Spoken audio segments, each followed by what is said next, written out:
இவர் பதவி ஆசைப்படுத்தி செய்கிறார். சோஃபா வந்து இறங்கியதும் போட்டி கொடுக்கிறார்.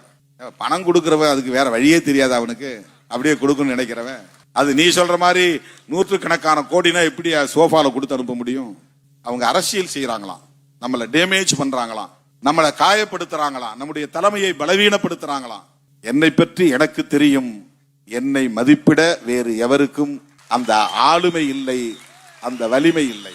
என்னை பற்றி எனக்கு தெரியும், அது போதும். இவங்க ஏன் சோஃபா எடுத்துட்டு வந்தாங்கன்னு எனக்கே தெரியாது. யாரோ விஜய் வர போறான்னு சொன்ன உடனே உட்காரத்துக்கு இடம் இல்லை. ஏன்னா அந்த இடம் தலைமை அலுவலகத்தை ரெனோவேஷன் பண்ணிட்டு இருக்கிறோம் நம்ம ரொம்ப நாளா. கையில காசு இருந்துச்சுன்னா என்னைக்கே செஞ்சு ஒரு 6 மாசத்துல முடிக்கிற வேலை அல்லது 3 மாசத்துல முடிக்கிற வேலை. வர்றவங்க தான் கொஞ்சம் கொஞ்சம் இந்த வேலையை செஞ்சு கொடுங்க, இதுக்கு கொஞ்சம் டைல்ஸ் வாங்கி கொடுங்க, இது கொஞ்சம் ஷீட் வாங்கி கொடுங்க.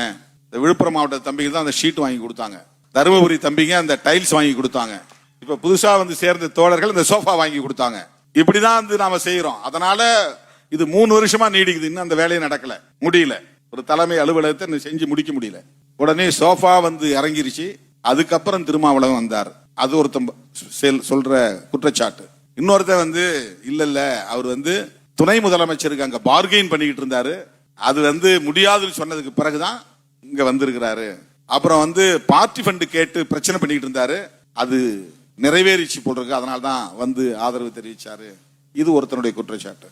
இன்னொரு பக்கம் திமுகவும் அதிமுகவும் சேர்ந்து இவரை முதலமைச்சராக்க போறாங்க, அதனால முதலமைச்சர் ஆகலாங்கிற கனவுல அவர் வெயிட் பண்ணிக்கிட்டு இருந்தாரு, அது முடியாதுன்ன பிறகுதான் இங்க வந்து ஆதரவு தெரிவிச்சாரு. என்ன நடந்தது நான் சொன்னா நிறைய வெளிப்படையா பேச வேண்டி வரும். அதை தடுத்தவனே திருமாவளவன் தான். இதை எவனும் இதுவரையில் பேசவில்லை, ஒரு ஆள் கூட பேசல. அவருக்கு அப்படி ஒரு வாய்ப்பு கிடைச்சது, அவர் நினைச்சிருந்தா வெயிட் பண்ணி அதை செஞ்சிருக்க முடியும். தமிழ்நாட்டு அரசியல் அப்படியே மாற்றி இருக்க முடியும், பெரிய ஜெர்க்க கொடுத்திருக்க முடியும், ஒரு அசைவை கொடுத்திருக்க முடியும். ஆனா அவரே அதை வேண்டான்னு சொல்லிட்டு போய் ஆதரவு கொடுக்கிறார் அப்படின்னு ஒரே ஒரு ஆள் கூட விவாதங்களில் பேசுகிறவர்கள் பேசவில்லை.